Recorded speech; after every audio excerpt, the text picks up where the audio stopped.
Lesson 17.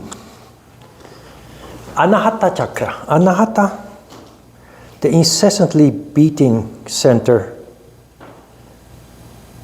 the heart chakra. The heart chakra pulses literally as a result of the pulsing of the causal body. So it has a direct link with the crown chakra. Following your heart, intuition, are functions of the crown chakra, but the crown chakra is not part of our body. The manifestation of the crown chakra goes through the heart chakra. So all the higher or royal characteristics that we find in the crown chakra basically manifest through the heart.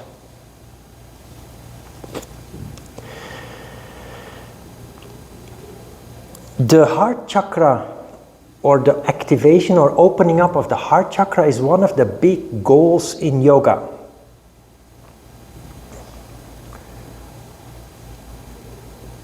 Through the heart, we are capable of compassion, empathy, unconditional love. But also we find purpose in our life through the heart chakra. The fact that one of the biggest goals in yoga is to open up the heart chakra and start living life based on those qualities is the fact that traditionally Indian yogis changed their name along the way based on their development. And one of the highest developments ends up with their name changing to include Ananda. Swami Yoga Anand Sarasvati. You see Ananda there. So the name of the person is an indication of the level they have reached in yoga.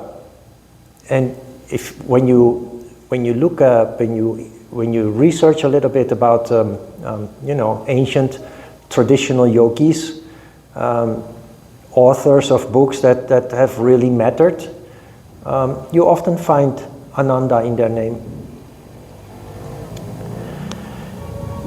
as an indication that they've reached that level of the heart opening up, which is comparable to sainthood, basically. In Korea, when you visit people's homes, people who attend church, they often have, I have noticed in the 25 years that I'm here, the people who consider themselves to be Catholic or Christian, at the entrance of their home, there is always a picture of Jesus Christ with a burning heart. There's a picture here, very similar to that. The burning heart is an indication of the heart having opened up.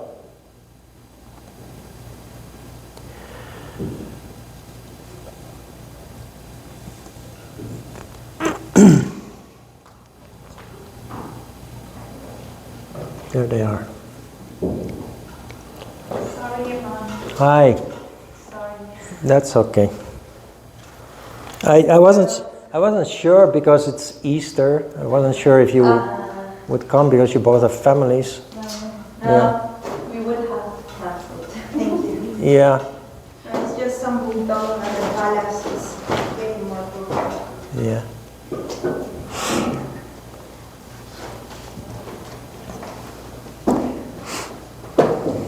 We started talking about the heart chakra.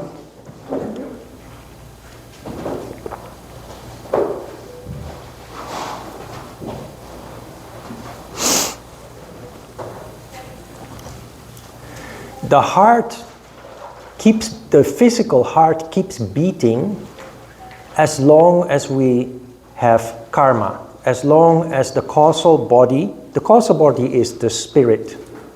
So as long as the spirit is pulsating, the physical heart keeps beating. It's a very interesting proposition because I'm not sure if I mentioned my grandfather when we discussed about contentment. Well, what I didn't tell you at that time is that he actually died when he was 73 years old. And he was perfectly healthy. He didn't have any disease. My mom every Wednesday would go to his house and clean up a little bit, change the sheets on his bed and just clean up a little bit every Wednesday. And one Wednesday morning he just told my mom, I'm going to blow the Crow's March. The Crow's March is basically another way of saying I'm going to die. And no drama, no tragedy. He just made casually the announcement that he was going to blow the Crow's March. And lo and behold, that very night, Wednesday night, he just passed away in his sleep. Didn't wake up. No disease, nothing wrong. Just he was done.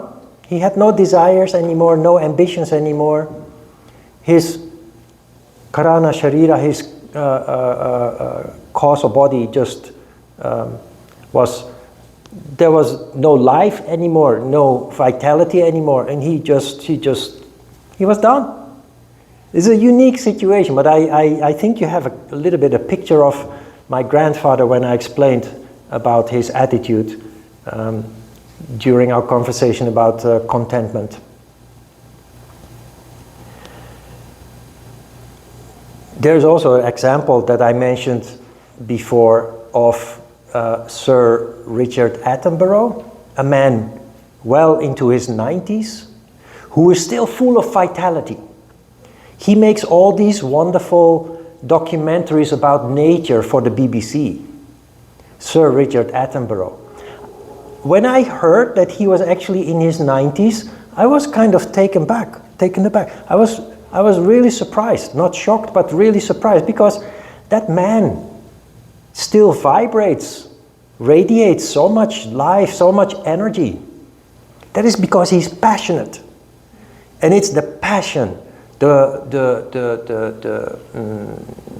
purpose that he still feels in his life, the duty to inform the world about the importance of and the beauty of nature, that keeps his heart going, and that also fills him with youthful, vital energy.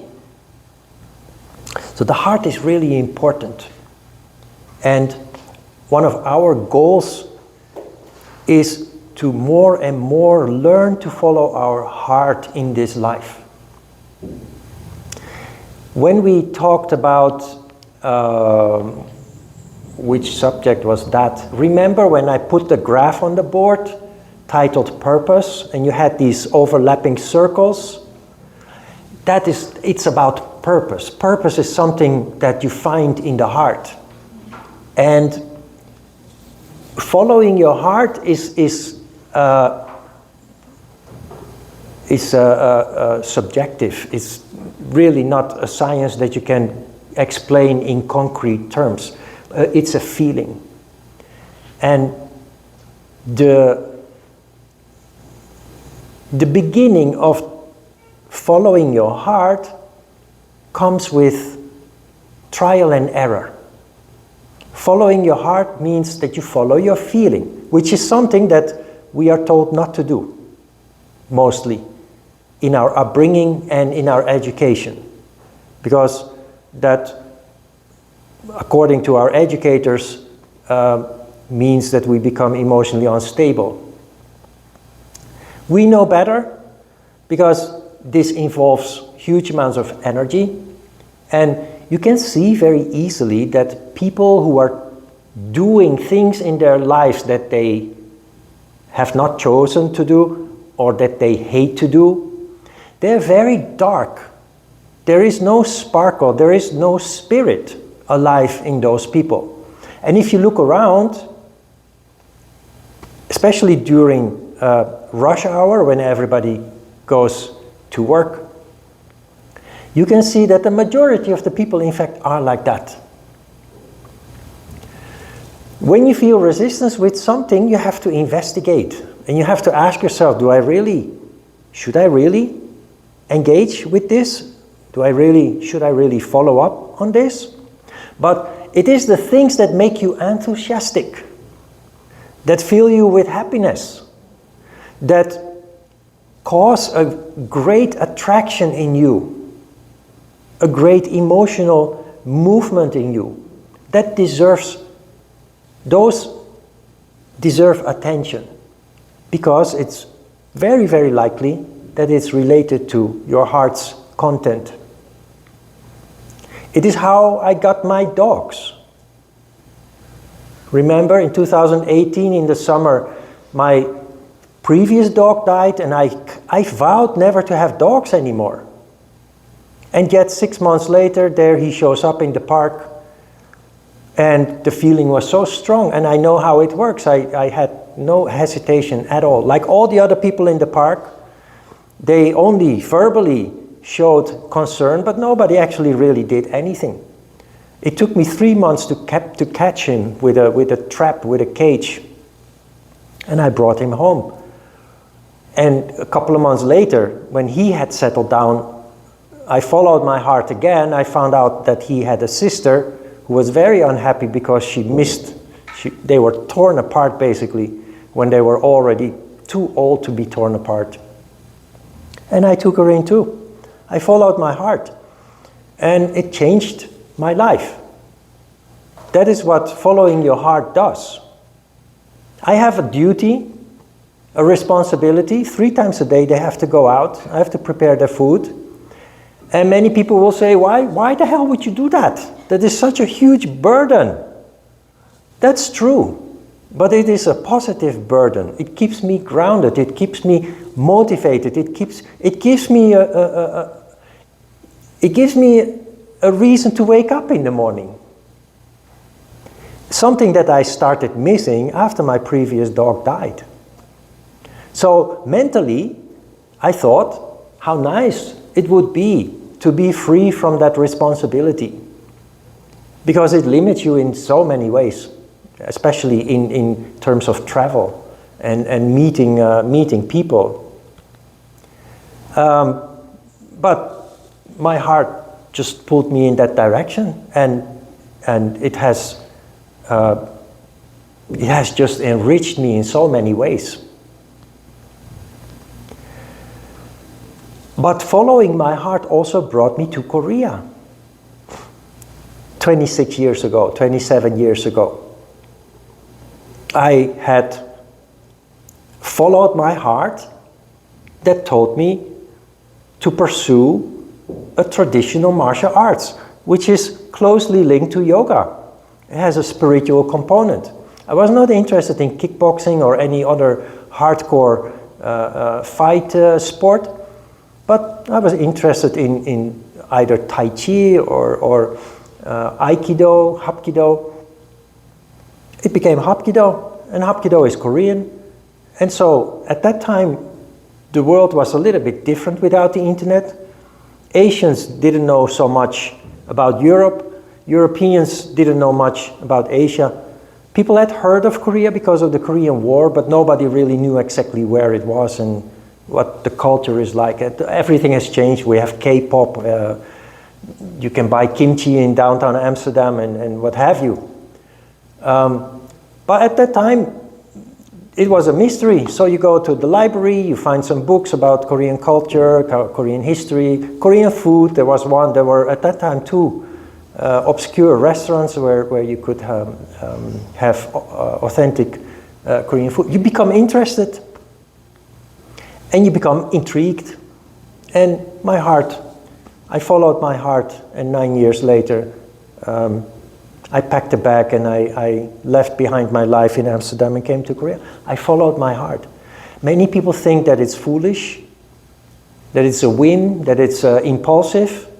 But if the feeling is so strong that it almost becomes obsessive, it's something that is worth pursuing, because there is the potential for development is huge when you follow your heart, when you follow your feeling.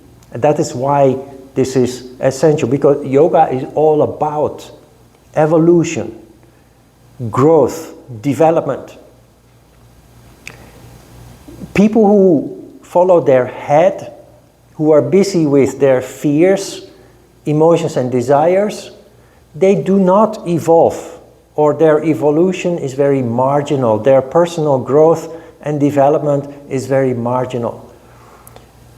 Following your heart is not necessarily very stable, because there are many obstacles and challenges on the path, but the potential for huge development and growth is there, and that is why this is important for yogis, yoga practitioners.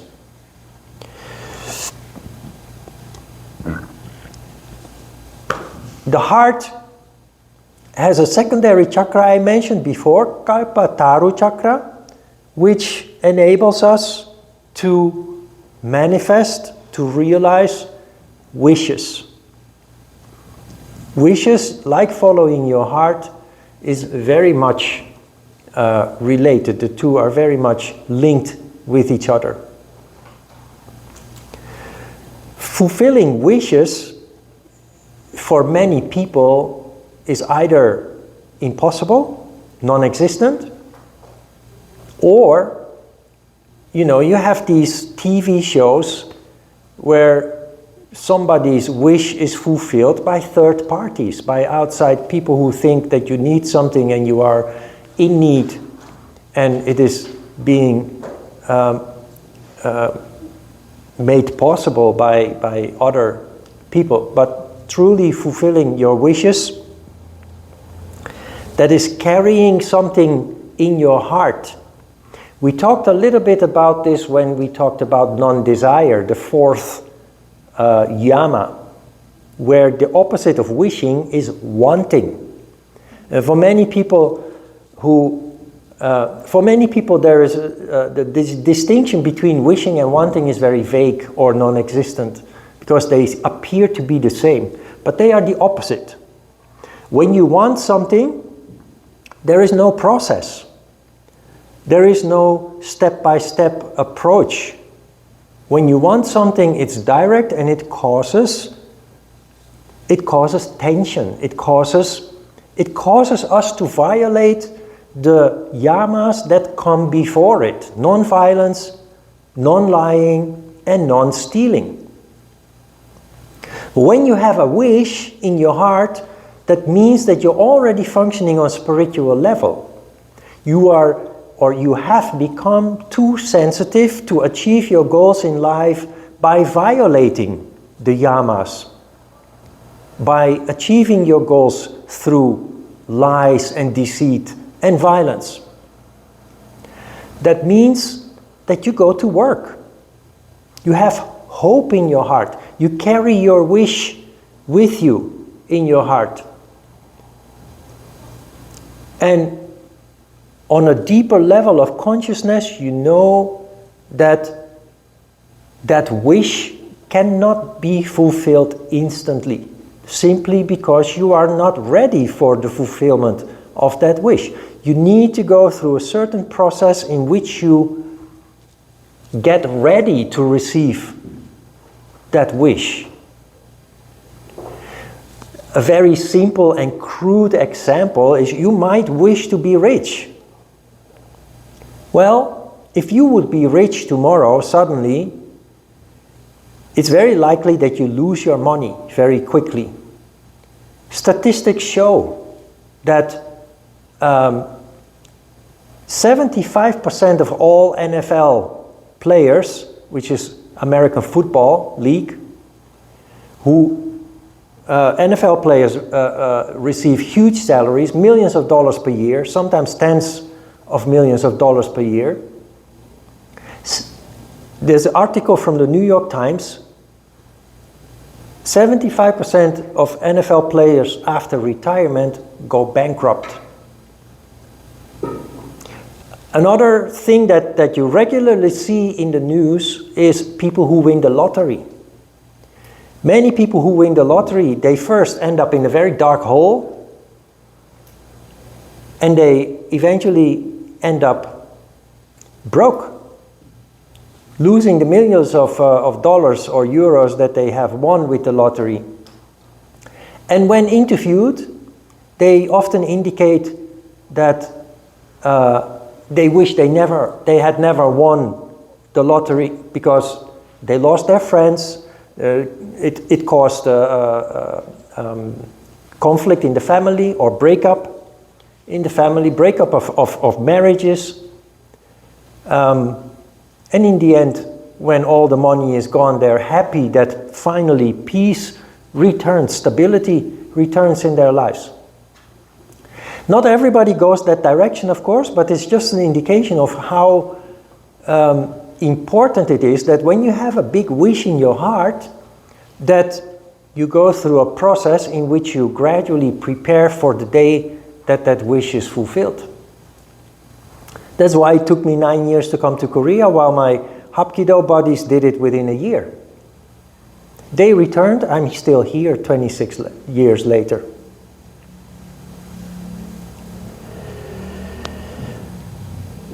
When we are children, when we are young, we know what it feels like to carry a wish in our heart. It's often related to something not so big in life, like a toy, a doll, or a game, something that we saw in a shop, a toy shop, or something that we saw our friends play with. And in your quiet moments, you're daydreaming about possessing and playing or using the object of your dreams, of your wish.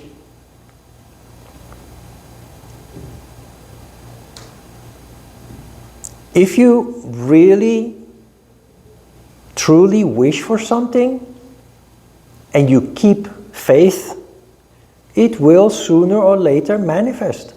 That is a natural law. Because when you carry a wish in your heart, you're radiating energy. There is a vibration surrounding you that has the quality of the wish that you carry in your heart. And that energy will connect with the environment.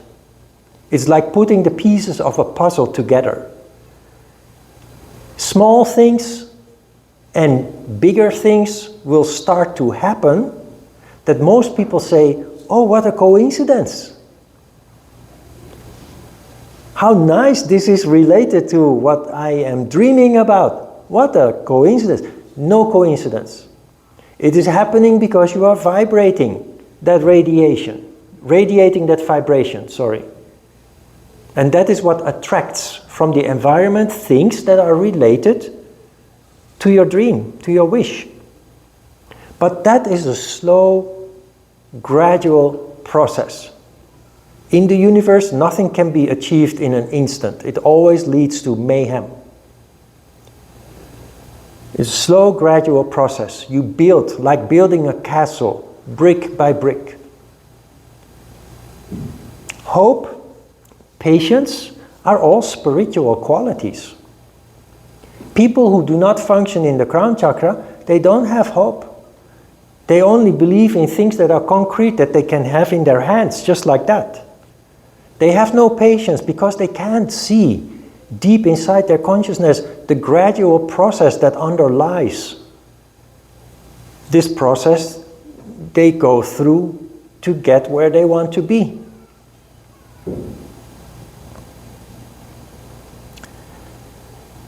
And the word grit comes to mind. Grit, G-R-I-T, that is your ability to keep yourself busy day after day to reach your goal, knowing that it's going to take, if not years, decades to get where you want to be. The subtle element of this chakra is air. The subtle vehicle of action is grasp, but grasp doesn't really, it is grasp, but it's touch. So the whole skin is the organ through which the heart manifests. That is why children like to have a teddy bear, especially a fluffy one. Children also like to have a rabbit, or a cat, or a dog. Preferably a soft one, a woolly one. Why? Because every time you touch it, it stimulates the heart. Or a nice woolen blanket, or a wooden sweater that becomes your favorite. It's because of how it feels. That's why silk is so expensive. It's not just the process that it takes to make, but silk on the skin is like heaven. Most people are not aware of it consciously, but the sense of touch is just as important as the other senses. And pleasurable things cause harmony in the chakra that is related with that sense.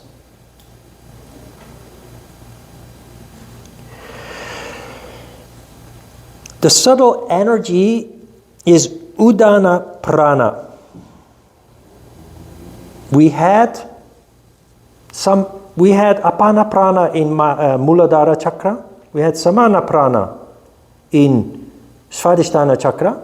Generic Prana in Manipura Chakra. And the particular energy of the heart is Udana Prana, which is responsible for us being upright. I don't know if you noticed, when you started practicing yoga, you actually became straighter in posture. It was one of the first things that people noticed, that people commented to me long before I studied about all this. It's like, hey, you are straighter than before. Udana Prana is like a hot air balloon. It erects you. It is what gives you a sense of lightness. Regardless of your physical weight, it gives you a sense of lightness. People who possess lots of Udana Prana, they go up the stairs 2 steps at a time. People who lack Udana Prana, they become bent. You can see people around you. People who actually literally become bent. Straight because of Udana Prana, lack of Udana Prana, literally physically bends people, and they feel heavy. And you can feel their heaviness. They're dark, gloomy, heavy.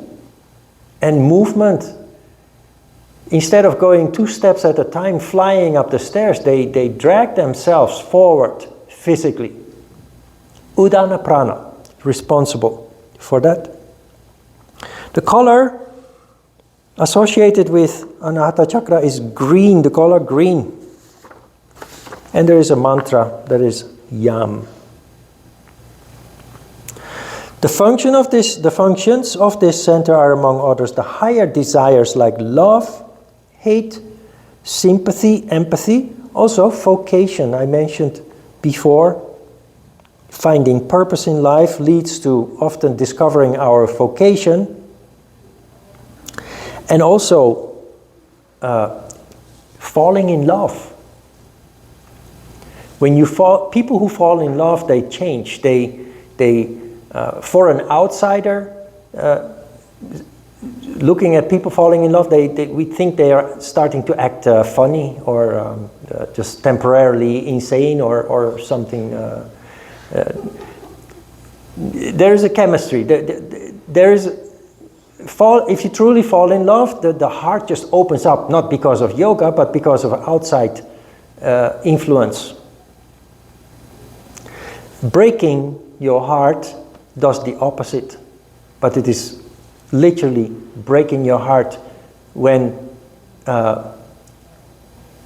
your partner leaves you. So it's not your choice, but your partner's choice, and you're heavily in love or attached to your partner, and your partner leaves you, Or when your loved one dies, your heart also breaks. When my previous dog died, and that is why I vowed never to have a dog anymore, it literally broke my heart.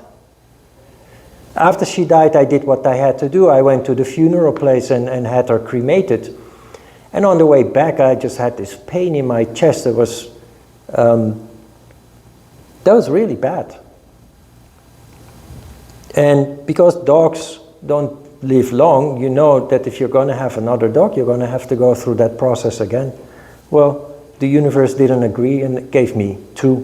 So we'll deal with it with that when it comes. In that sense, you just have to be practical. It's all attachment anyway that causes the misery.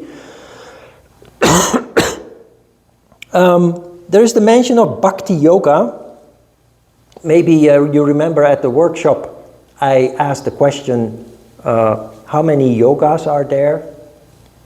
10 or 100? And I'm telling you, there's only one yoga, the science of yoga. But there are divisions. You have the modern yoga, of course, vinyasa yoga, and well, you have so many modern yogas, but before yoga became popular, you did have, there's hatha yoga, there's raja yoga, there's bhakti yoga, there's jnana yoga, there's kriya yoga, there's karma yoga. But these are not yogas. The impression is given that these are yogas. They are not yogas. They are stages of development. Karma yoga is the highest stage of development.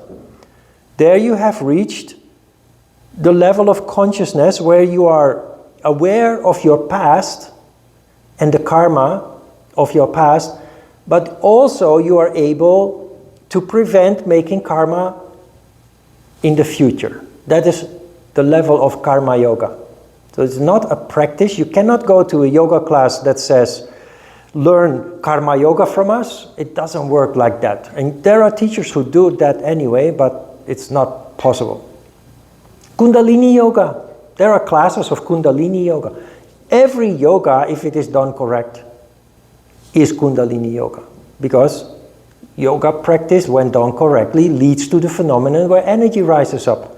So there is no separate Kundalini yoga, separate from the other. It's a development.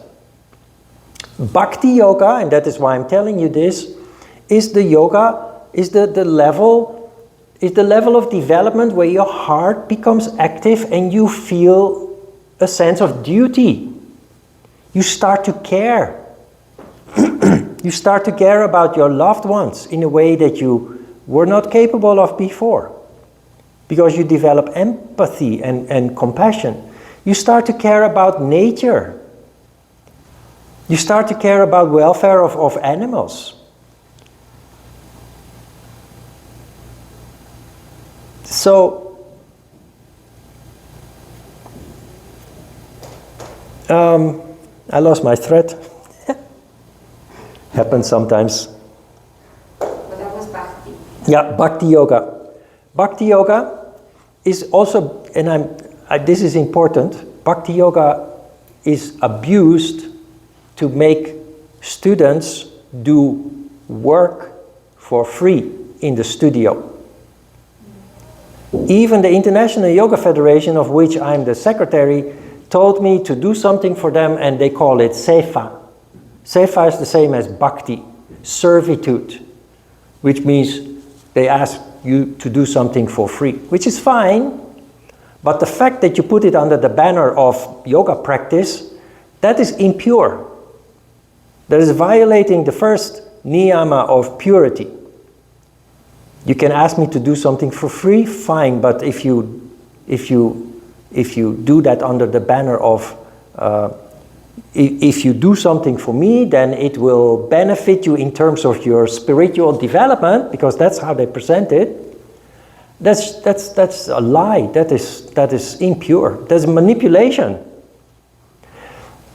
I always make the joke about going to a yoga school and the teacher giving you a bucket and a mop and ask you to sweep the floor. That happens actually. It really happens. Not only in yoga schools, also in many martial art gyms where I call them students, the practitioners, are being asked to sweep the floor, to wash the dishes, to make tea and present it to the others, and what have you. It's fine to ask people to do that, but if you do that under the banner of Bhakti Yoga and that it will benefit you, make you better, that is deception. It should not take place in a center of spiritual practice and learning.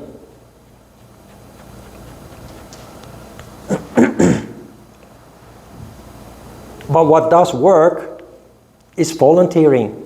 When you volunteer to do things out of your own initiative, sacrificing your time and energy without asking anything in return, that leads to energy rising up.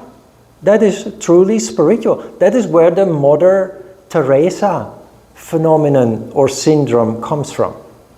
Using the word syndrome, I don't mean it in a negative sense, but you know that the Mother Teresa is surrounded by a veil of mystery and what have you, because of her ability to sacrifice herself completely for the betterment of humankind, basically, in general. And poor and sick people in particular.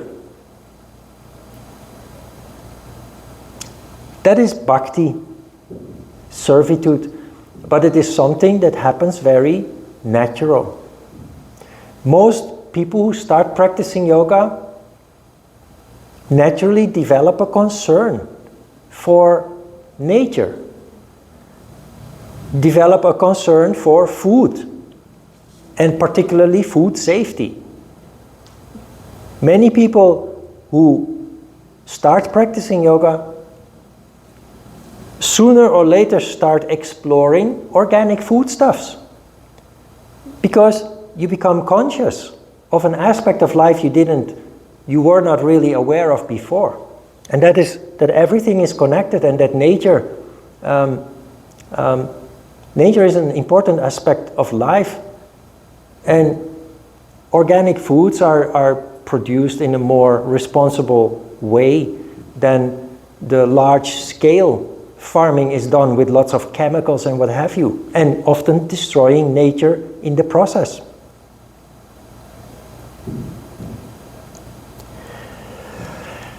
The heart is also involved in love, unconditional love. And this is a difficult story. What is unconditional love?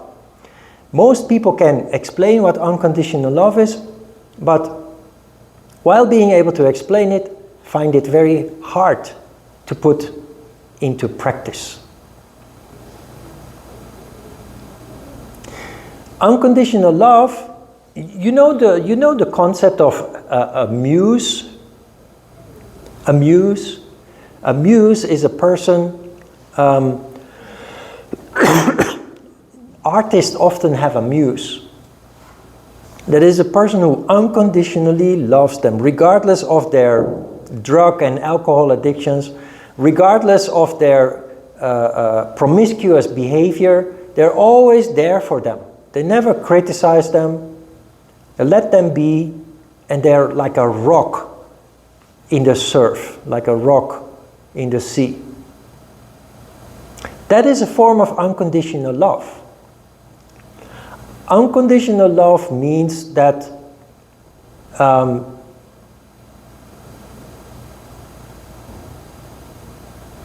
literally that there are no conditions to your relationship. You can, of course, have conversations about things and let each other know what you like and what you don't like, but putting conditions on people, you must do like this and you're not allowed to do that, that is conditional, and it kills people's spirit. Unconditional love means to let your partner go. Unconditional love means, for me, I'm never interested in my partner's email or text messaging history. I'll never check my partner's phone when they are not there. I'll never check their computer to see what they're up to and who they are communicating with. There are many reasons for that. One of them is unconditional love. But there is something else involved. If you're suspicious and you start reading other person's messages, you will always find something to compromise them. Even if it is not compromising, but in your suspicious mind it will turn into something compromising. So you set yourself up for conflict that could otherwise totally be avoided. So unconditional love means trust. 100%. Of course, everybody has their fears, their doubts, but you deal with that knowing that it is within you and not in your partner. You know, you have these honor killings. You have these we are in Korea. There are societal problems in Korea. One of them is very low birth rate. And economists are especially worried about that. And they always say it's because education is so expensive. Because newlyweds can't afford to buy an apartment. But that's not true. It's not about that. It's because I've had, you see that most of my yoga classes are mainly women. And women between 20 and 45 years of age approximately. So I've had thousands of Korean girls and women in my classes. And there are so many conflict between the sexes in Korea. The pressure from society that you have to get married and give birth. Statistics show that more than 50% of women in that age bracket is single. Not because of education being expensive and apartments too expensive to obtain, but because they see how their mom was treated by their dad, how their grandmom was treated by their granddad, how their older sister is being treated by her mother and in-law and etc. And another factor that actually was what this was about text messages, about suspicion, is that more than 90% of Korean women in a poll, almost all, more than 90% of women have indicated that they have experienced a form of abuse after the relationship ended. Stalking, physical abuse, sexual abuse. That is astonishing, more than 90%. If you experience that once, then you say, you know, I don't need all that anymore.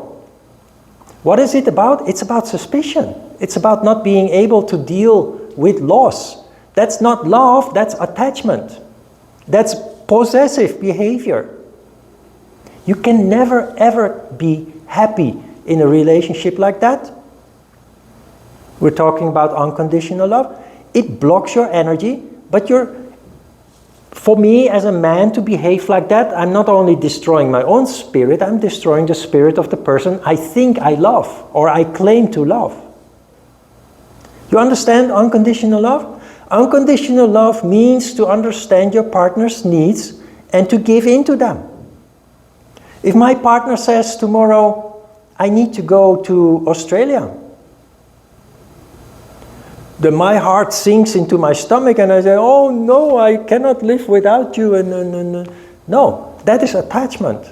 Oh, you need to go to Australia. And you know, like I had to go to Korea, I had to go. And my partner didn't understand that. That led to a lot of unhappiness, unnecessary conflict.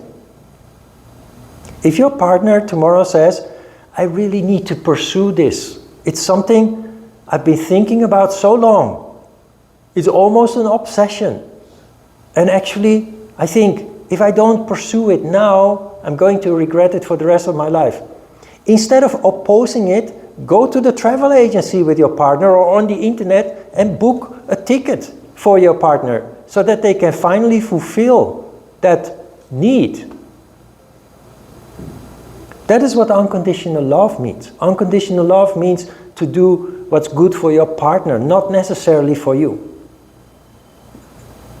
You understand a little bit? No? It doesn't mean compromising on your own happiness. That's not what I'm saying. I mean, it would have never occurred to me to refer to unconditional love within a partnership. I mean, if I was to think about unconditional love, even in nature, it would be what the mom or the female part has to the children or the cubs. In that terms of animals. is So definitely. that's unconditional. Yeah. Everything else is a condition. Yeah.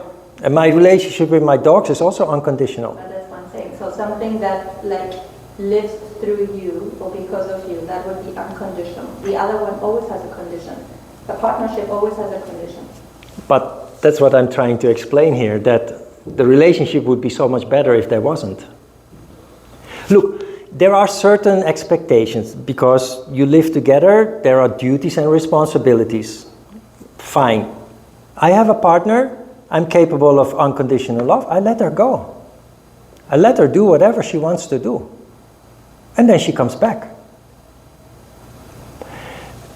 What I didn't make very clear is that the reason why we restrict our partners, I'm not talking about your situation, but that's why I brought into play the situation typically in Korea, is out of fear. We project that fear onto our partner and then the abuse starts. But it is my insecurity and my fear that I then project on you, and I accuse you of being unreliable or unfaithful or whatever, what have you.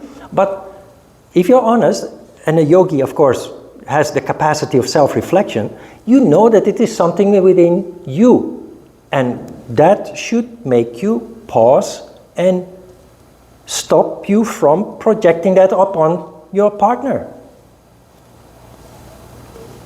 And when your partner is happy, you are happy. That's just how it works. You have this English expression, happy wife is a happy life. It works the other way around just the same. Just there is no rhyme. Happy man, happy... But it's exactly the same. It's exactly the same. So the capacity to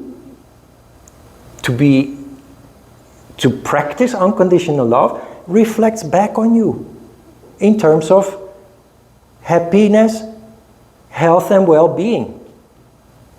Now there are, of course, questions here. And one question that I got at some point was from a student who apparently had already integrated unconditional love in her life. And she said, but I have a feeling that I'm being used as a doormat.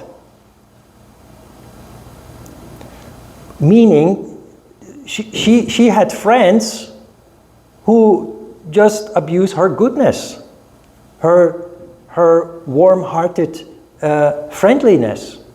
And then I said, that is not unconditional love. Unconditional love does not mean allowing people to walk over you, to use you as a doormat, because then it affects your dignity.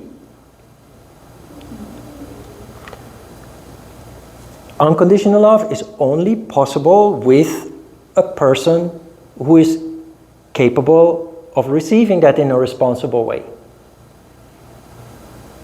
If there is no such person there, it can lead to abuse. I'm not talking about... Yeah, it can lead to abuse in all its forms. So you don't justify abuse under the banner of unconditional love. If your partner is not capable of dealing with your unconditional love, it's maybe not the right partner for you at that time. It's complicated. Human relations are complicated. Play with the concept and do the best you can. But do not, you have your boundaries. If people abuse your good intentions, you have to say so far and no further. Because this is not what it is about. If you demand from me, but I am letting you free because I'm capable of unconditional love, but you put all these restrictions on me, you don't trust me, and what have you, then there is something askew there. There's some disconnection there. Life is about experimenting and growing based on trial and error, and especially relationships are very instrumental in our growth.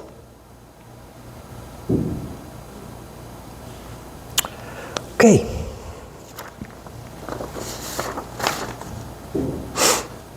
Two more things. The symbols in the heart chakra. One of them is very prominent. That is the Star of David.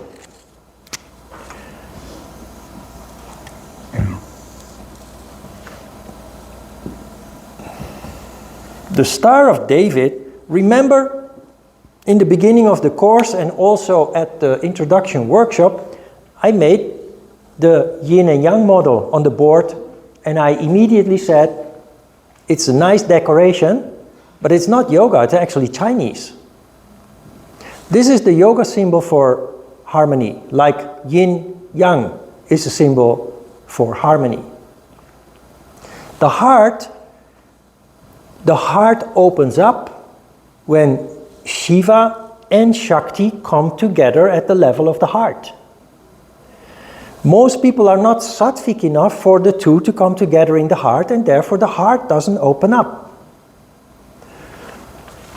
The triangle that points down represents Shiva energy descending from the top down, and the triangle pointing up represents Shakti energy rising up. That is the meaning of the Star of David. Harmony. That's why you find it in the heart chakra. Of course, there are many other explanations, but this is the explanation of the energy flows and the functioning of the heart chakra. Without Shiva and Shakti coming together in the heart chakra, there is no opening up of the heart and no manifestation of all its wonderful qualities.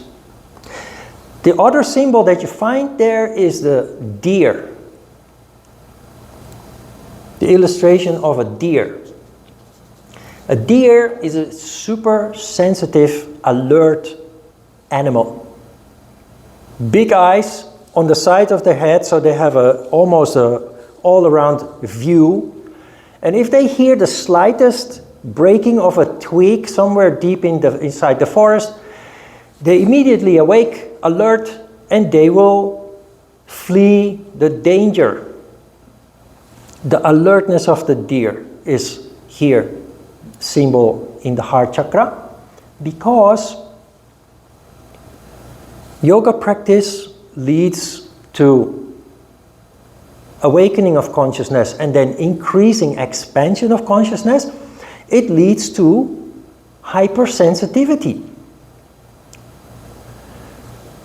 As a result of that, you become more vulnerable, not only to other people's actions, but also to our own. If we're not careful, we engage in thoughts and actions based on lower emotions and desires that then make us end up harming ourselves, hurting ourselves. That is human, but as yogis, we have to start paying attention to what we feel and think, so that we can eliminate, to some extent at least, every element, thoughts, actions that come back to hurt us, to harm us. The reason why unconditioned people live tumultuous lives full of back and forth, full of instability, full of conflict, is because human beings, sophisticated as we are with our intellect, we have a tendency to function mainly subconsciously. We do things, we say things, we even think things without actually being aware of it. When we are aware of it, it's too late, the damage is already done. The deer here is urging us to be alert more and more and to try to intercept those subconscious tendencies. And your meditation leads to that increased awareness.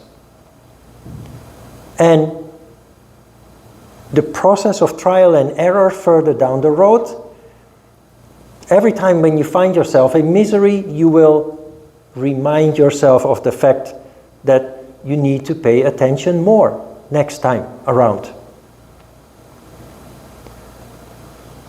So little by little you become more and more alert, but it's something that you have to strive for so that you can avoid harming yourself time and time again. Questions? Let's have a short break.